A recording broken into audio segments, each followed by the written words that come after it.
I'm in Bellevue, where this group, representatives of the Puyallup tribe, the Sierra Club, and others, are about to sit down with representatives from Puget Sound Energy for a listening session on what they say is the dangers of the Tacoma Tide Flats liquid natural gas plant. I want to bring up for just a second, Cynthia, come on up. Cynthia is one of my heroes. Speak for yourself for a moment.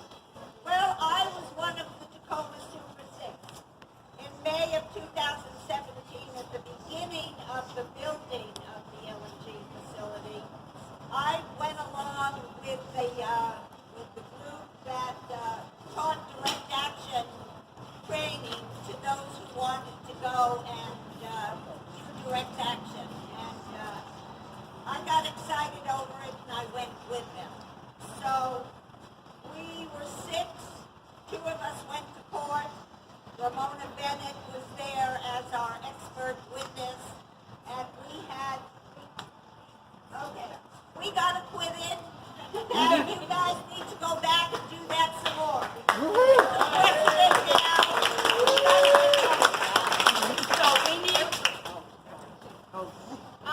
So we do have to cut our rally short. We thought we had permission to stand here, and apparently we do not. So we are going to have to cut our rally short. So we'll go inside in just a second. Can you hear me okay? Awesome. Okay.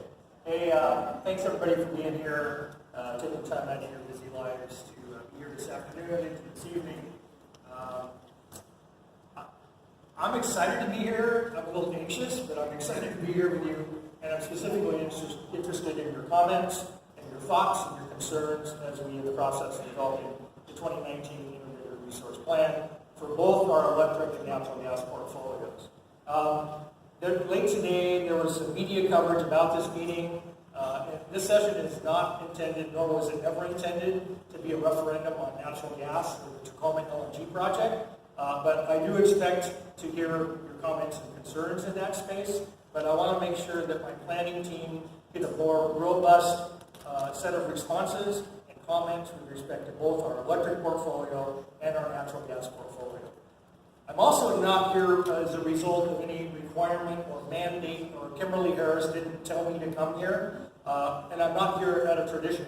To my knowledge, this is the first time in my 16 years at the company that we've held sort of a listening session like this. Typically, the public meetings we're in, they're a result of some permitting or regulatory requirement that we're under. So myself and my team are here today voluntarily to earnestly and honestly listen to your comments and your concerns. This plan, as it covers the 2020 to 2045 time frame, that's a long time. And a lot of things are going to change. And a lot of things have already just recently changed with the signing of the new bill by the governor, the new clean electricity piece of legislation.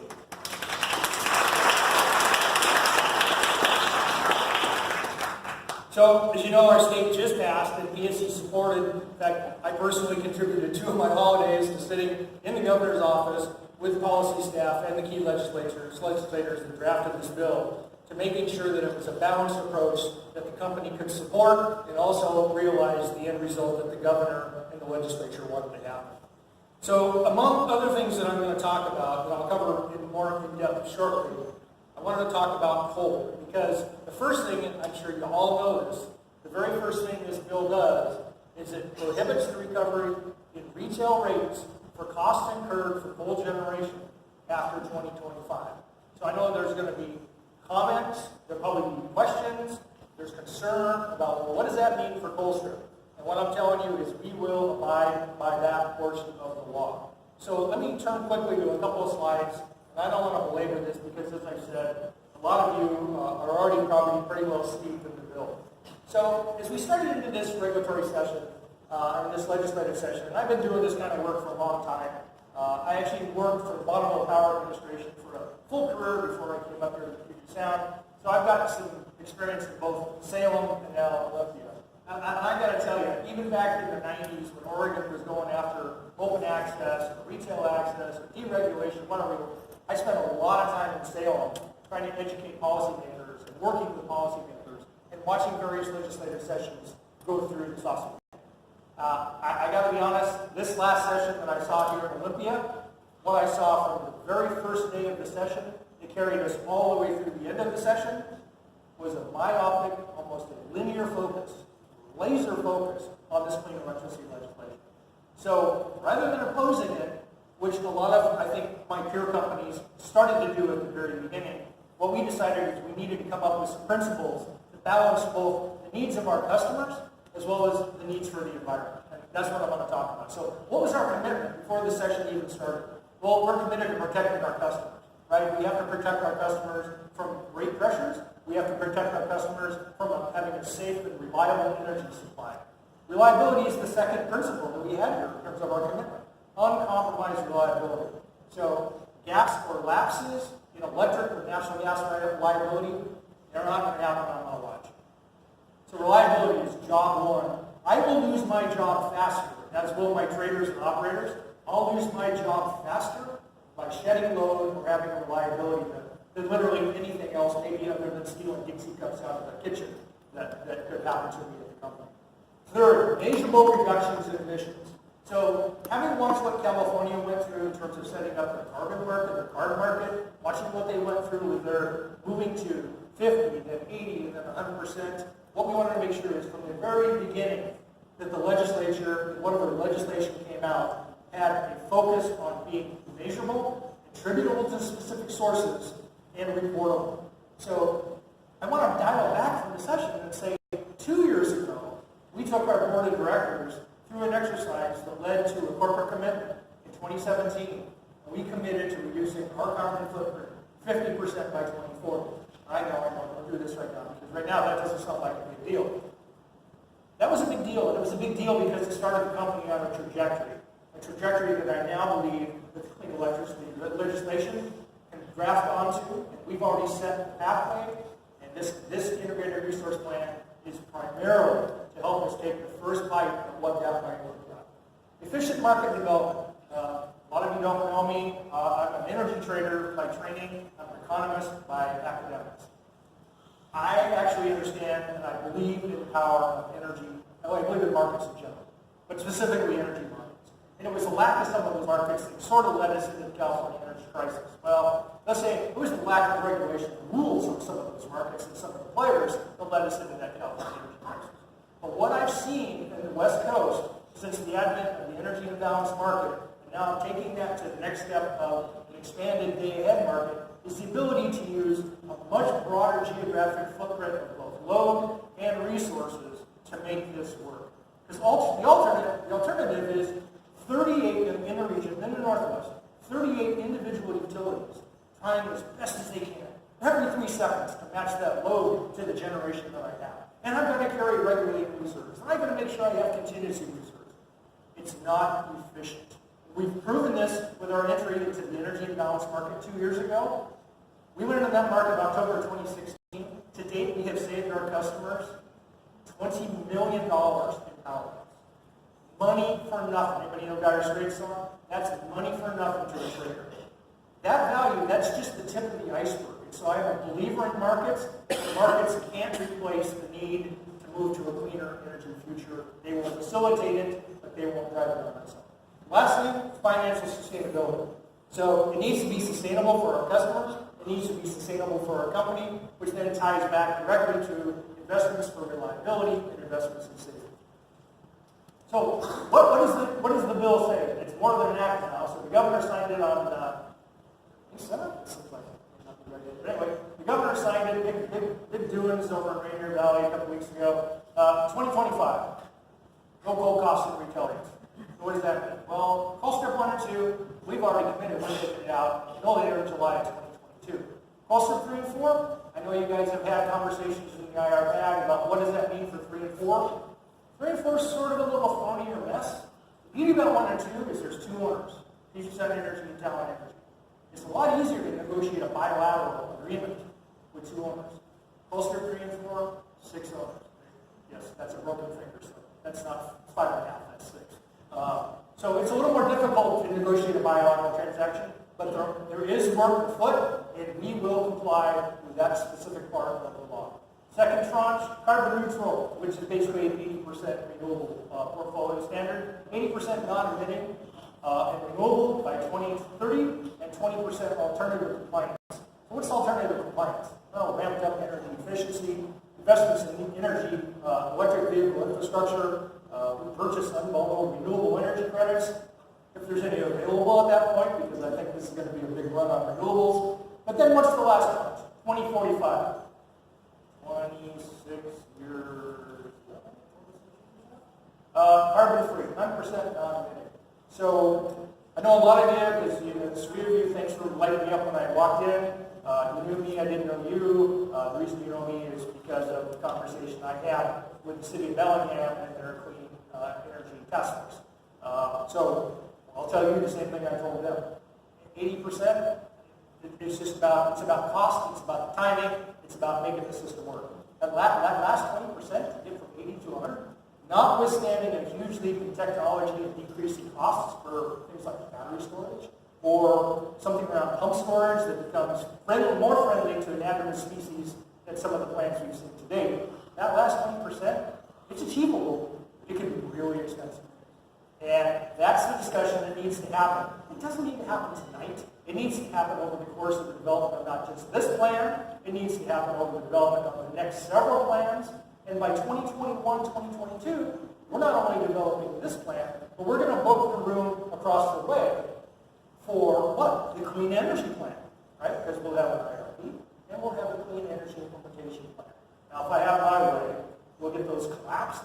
So we're not asking everybody to come to double down meetings, but those are discussions that are going to have to happen. We're going to have to watch the space of technology, and we're going to have to watch the space of technological costs to make this happen. Again, I'm not saying it can't happen, but for those of you that dealt with me in the 2017 IRP, I'm exactly where I was then. I'm betting on the technology just like you are. So we'll see. Some of the additional provisions, social cost of carbon, right? That's a big one. I'll talk about it in just a second. But the law also includes some provisions that we worked on directly with the legislators in advance of this measure ever clearing the Senate floor, which then got bounced to the House and then came back to the Senate. Safety and reliability. We have to have an off-ramp. If we are in jeopardy of not having enough dispatchable resources to meet load, I owe it to everybody in this room and every customer in our service territory to do everything practical to make sure that I provide reliable service that you can count on. And that means even on those cold January nights when the wind's not blowing and the sun's not shining.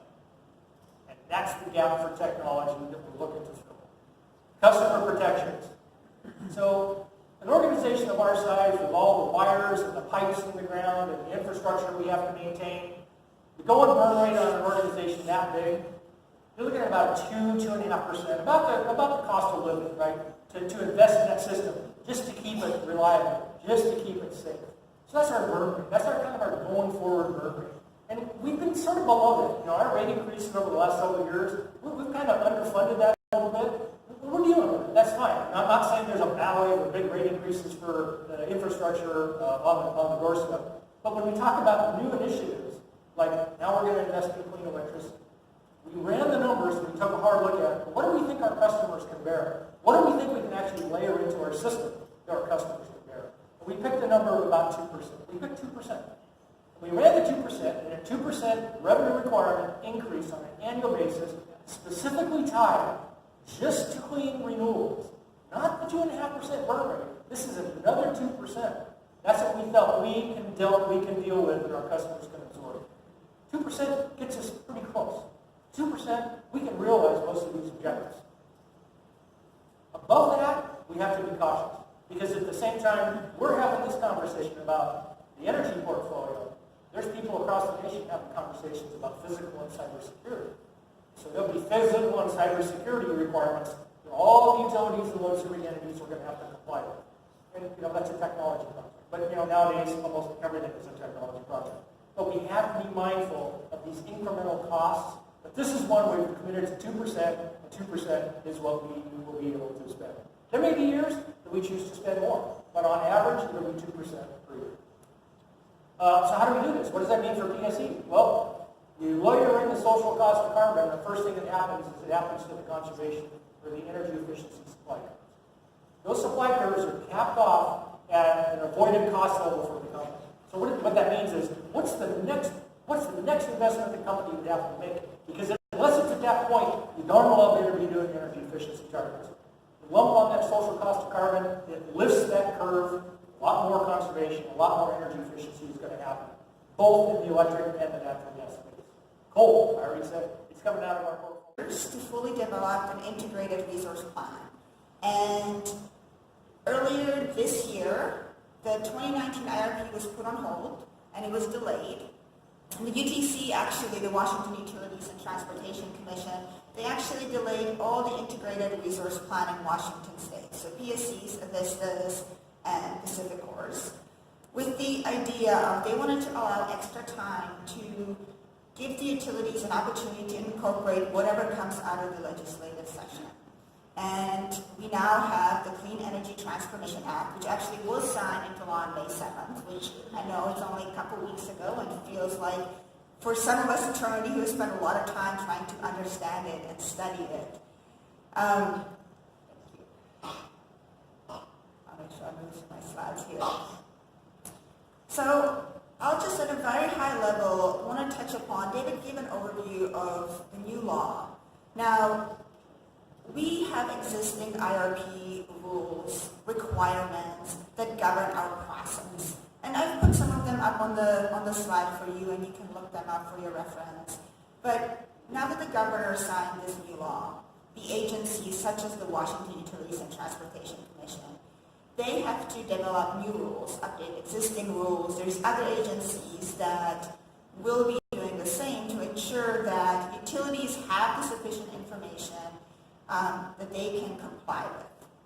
So UTC develops their rules, we implement the law and the new rules, and then the UTC ensures compliance with these rules. Now, of course, 2019 IRP is going to be filed before all the rules get developed and everything goes into place.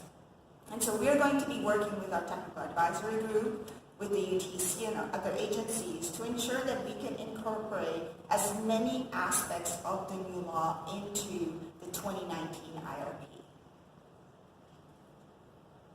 So just touching on a couple sort of the big pieces. The law is a fairly big document. It's complicated. Section 14 goes in details about the integrated resource plan. But one of the big changes that we're going to be included in the 2019 IRP is the 10-year Clean Energy Action Plan.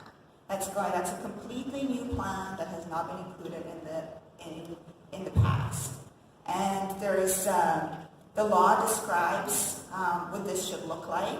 It touches on the resources, transmission, all the other pieces. The IRP and the Clean Energy Action Plan is then going to inform the 4-year Clean Energy Implementation Plan. So this is all still in the planning process. The resource acquisition starts after that. So non-emitting resources, renewable resources will be acquired to meet our new plans. The implementation plans will have to be approved by the UTC.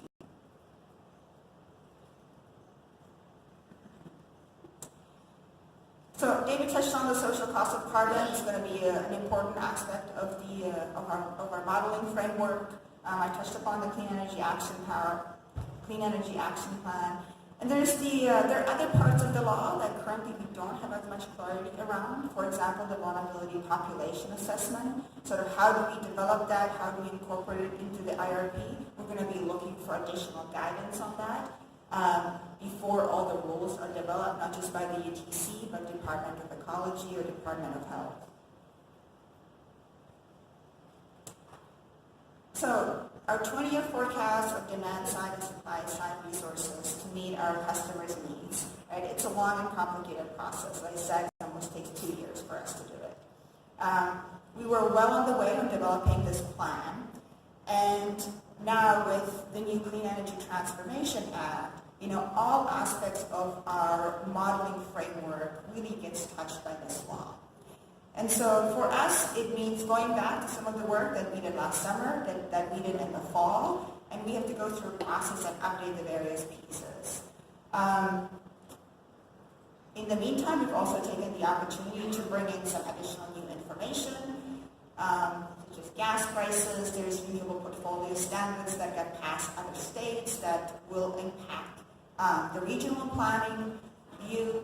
So those are also opportunities that we have taken to update our modeling. Next week, we've got a meeting with our technical advisory group meeting, and we're going to be going deep into how we model the new law in our IRP. We're going to be getting into our scenarios, our sensitivities, talking about our price forecast, various aspects of resource assumptions, what other emissions reduction policies we should look at and analyze. And so that's all going to start to happen, and we're looking forward to that input from our technical advisory group. So I'm flying through these slides very quickly so we can get through the listening session. And I'll just leave you with the overall IRP timeline. So between now and the winter and the fall, we've got a number of stakeholder meetings. Next week is our technical advisory group meeting. We've got a lot of modeling ahead of us throughout the summer, as well as a few other stakeholder meetings. In the fall, we'll begin to publish some draft results. We expect to come back with this IRP group again in November to share some of our results and really the first draft of the Clean Energy Action Plan and what our 10 years resource plan is going to look like. And then we file the 2019 IRP in mid-January.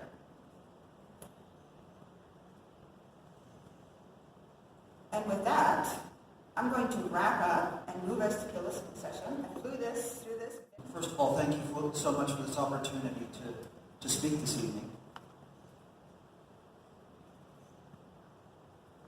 Great, thank you. I'm with the Olympia City Council, and I'm here to represent 53 residents and about 55,000 employees who use PSE power, both electricity and gas, supplied by Puget Sound Energy.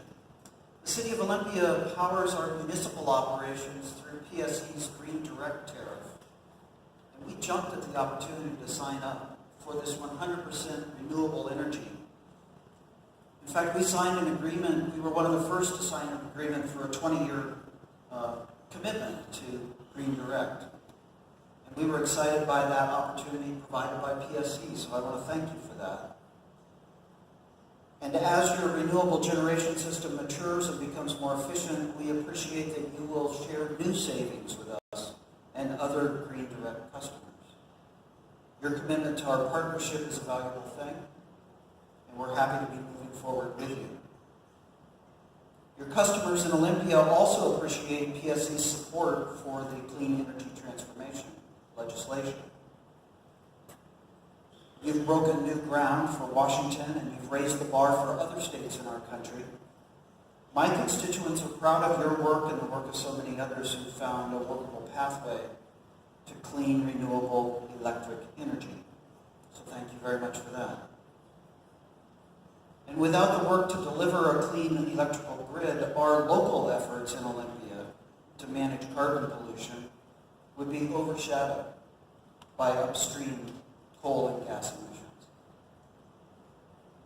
As I listen to my constituents in Olympia, they have serious concerns about some aspects of our partnership. Today I want to elevate the concerns that I'm hearing about the LNG facility in Tacoma. There are many people here today who have concerns about PSE's plans for the LNG plant. But specifically, my constituents in Olympia simply don't want to pay for construction of that plant.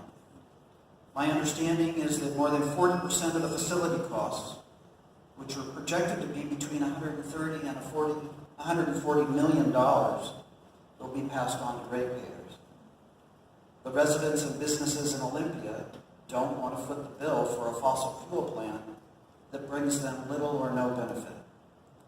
We don't believe that it makes sense for us to pay millions of dollars to support private shippers in the tide flats of Tacoma.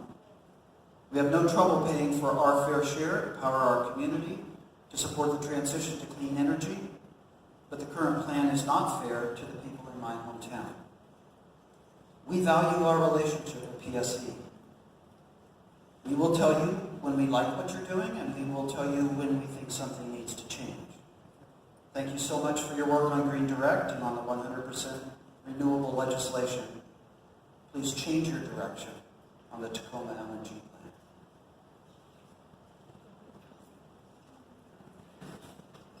Thank you so much. Okay. Thank you for that reminder. Any other elected officials in the room or tribal council members who would like to take a couple minutes before we do the lottery? You already went. Oh, okay. Got it. Okay. All right, I'm drawing the first number. 41. And Deanna over here is going to be putting these up on the screen. So number 41, and there are, again, seats with reserve signs. You can take a seat. Number 45.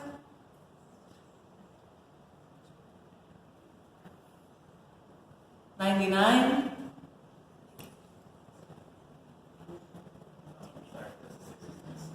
$66.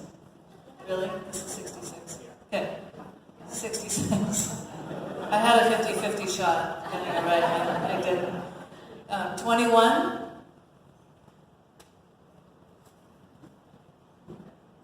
$53. There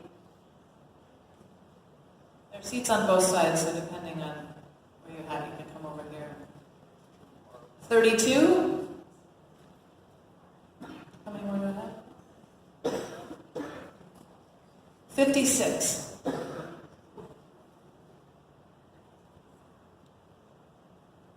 24.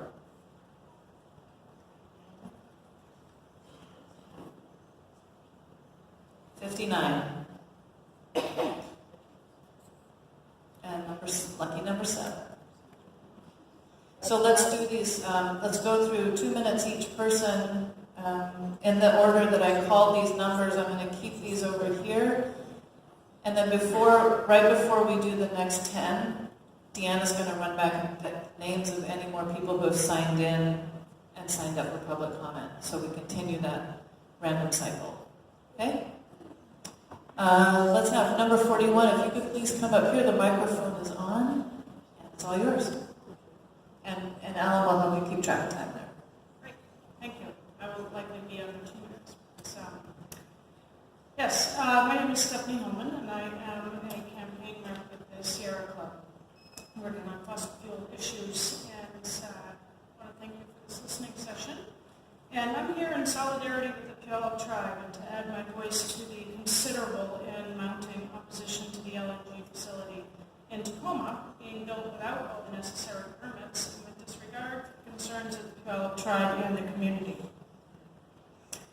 I do applaud the governor for stating that he, quote, can no longer in good conscience support Tacoma LNG.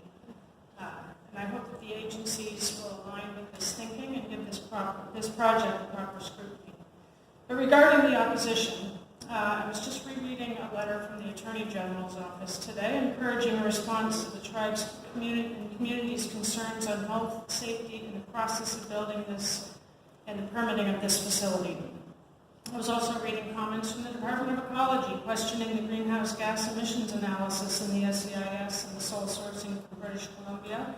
A letter from the Tacoma Human Rights Commission to the City of Tacoma, wanting further review as the project is, quote, bearing on the human rights of two often marginalized groups in our community, the Puyallup tribe and immigrants detained at the Northwest Detention Center, unquote.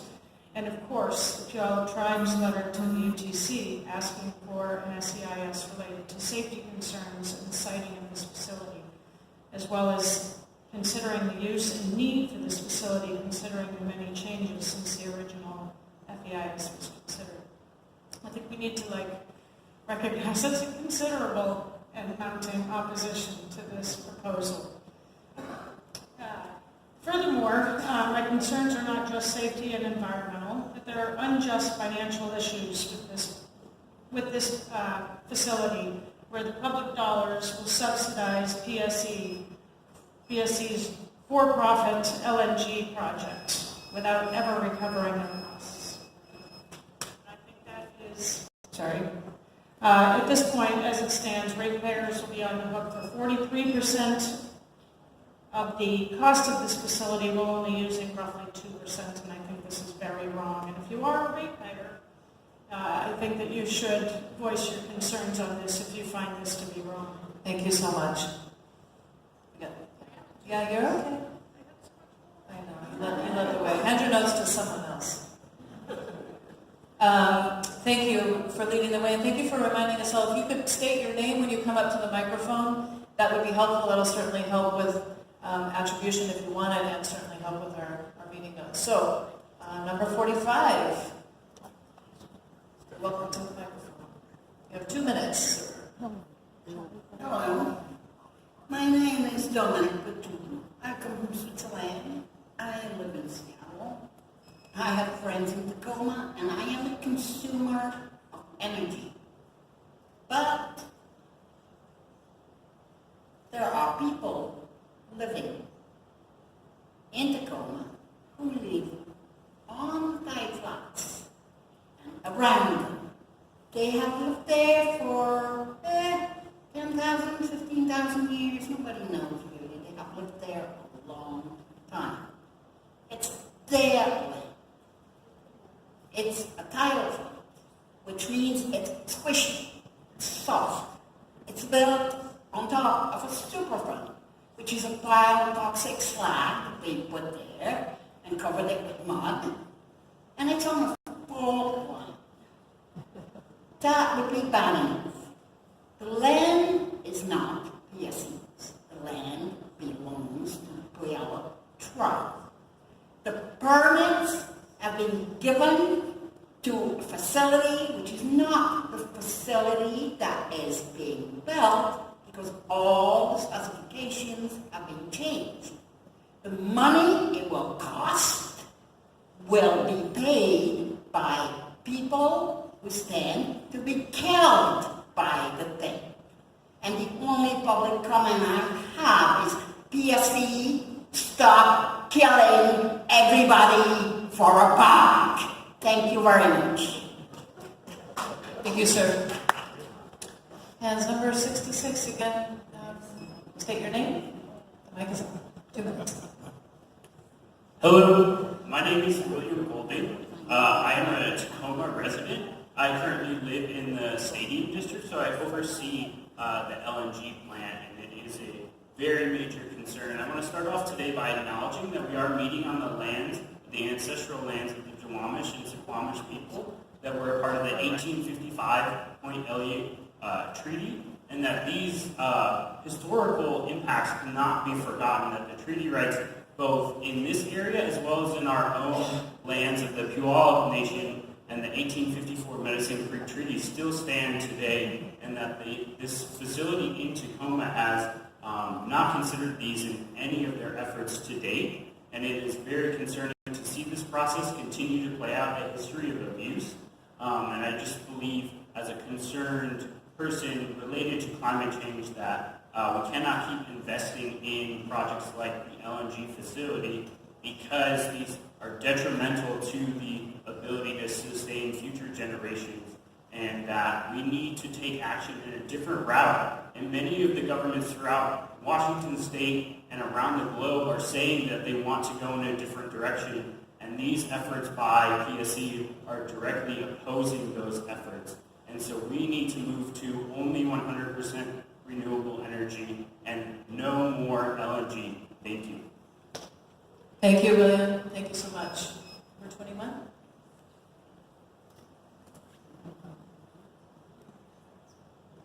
Hi, good evening. My name is Anna Doty. I'm the Fossil Fuel Campaign Manager with Washington Environmental Council, and I'm here tonight to testify alongside the Power Pass Frac Gas Coalition and in solidarity with the Puyallup Tribe in opposition to this LNG facility. First and foremost, I want to underscore that the proposed Tacoma LNG facility is an issue of human rights, of health and safety, and of upholding tribal treaty rights. Tacoma LNG has not been adequately assessed using the best available science, and there's not been adequate and legally required consultation conducted with the Puyallup Tribe.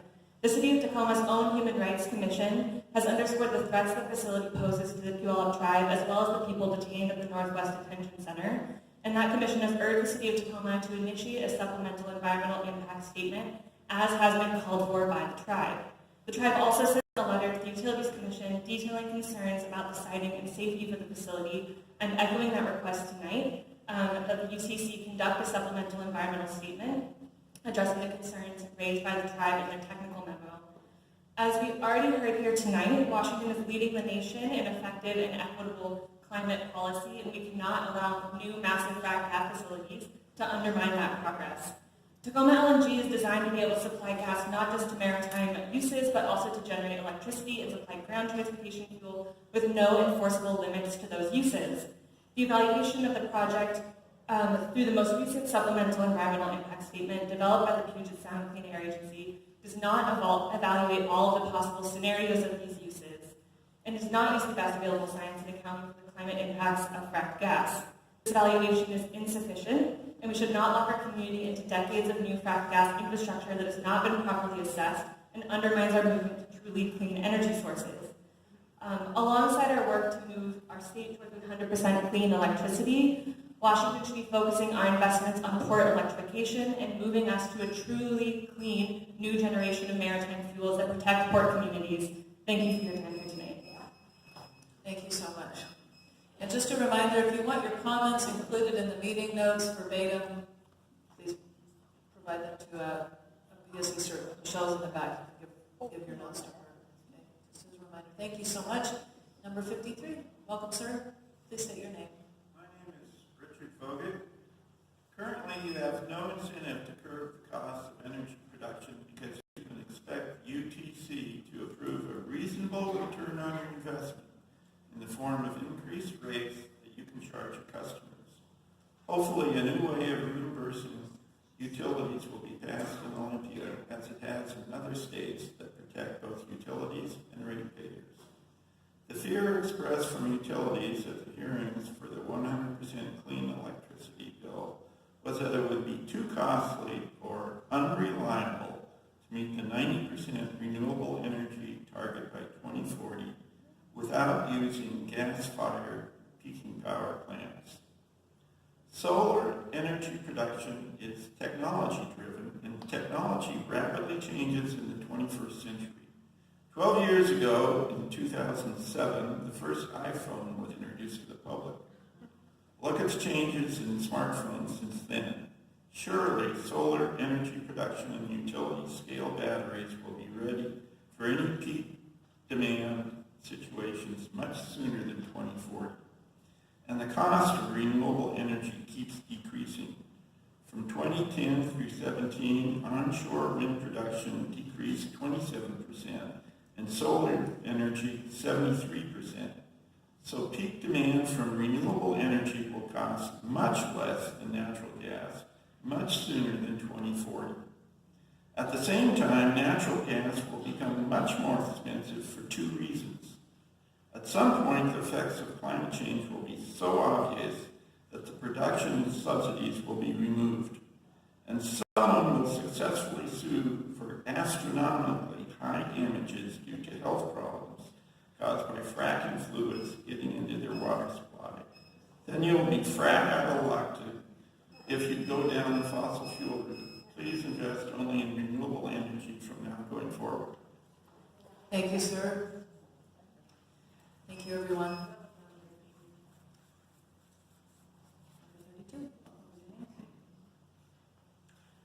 I'm Virginia Moore, and I'm a PSC ratepayer, and I'm also a volunteer member of your Integrated Resources Plan Technical Advisory Group. Vice President Mills, I want to begin by acknowledging that we are on the ancestral lands of the Duwamish people, and I also want to thank you for listening to us. Early in this process, a member of your IRP team explained to me during a break that this process was about, quote, threading the needle, unquote, to get the Utility Commission to approve the plan. This person did not say it was about getting the best 20-year plan for PSC or humanity's future. At a subsequent advisory group meeting, a frustrated member of the public asked, what would it take for PSC to move to a fossil fuel-free future? She was told a new law was needed. We have that new law now. So I was really glad to hear the commitments that you said PSC has. They were great. but I was disappointed that they did not include a livable future for your customers and the rest of humanity and other beings as well. I don't mean to be disrespectful, but often in the IRP meetings, I feel that your IRP team is playing games with the technical advisory group to deflect our input. The TAG is a group of talented people who are volunteering or offering their time to help PSE move toward a future without stranded assets. Please have your IRP team work honestly and openly with us to move toward a livable future for all. Thank you. Thank you, Virginia. Number 56. Hi. Yeah, my name is Nancy Schimmel, and I'm from Redmond, living on Duwamish land. I came here today as a ratepayer, but also as the owner of a Douglas fir farm on Upper Skagit tribal land. On my 75 acres, there should, at maturity, be about 15,000 Douglas fir trees. And if they all live at maturity, they will absorb 1.26 million pounds of CO2 per year. I want them to live in order to do that. There are more than 42 million acres of forest land in Washington state, and we want all of them to live. However, the changing conditions caused by drought, fire, heat, insects, our state will lose about a third of the land that has the conditions needed for growing Douglas fir trees. That means that today, native trees are already stressed. We know that methane emissions from frac gas, LNG, is 86 times more potent over 20 years than carbon emissions. When PSE's IRP is projecting into the next 20 years, you must include the cost to all of us, the harm that building gas infrastructure and using LNG will cause. How much of the 42 million acres of forest land will survive? Over the next 20 years, I'm going to be trying to keep my trees alive. In your IRP planning, you must also plan for accelerating change in the future. Don't use old data. We need you to stop planning the extraction, shipping, pipelines, refining, and burning of gas.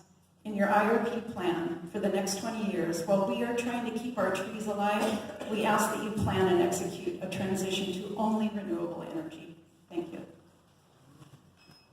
Thank you so much, Nancy.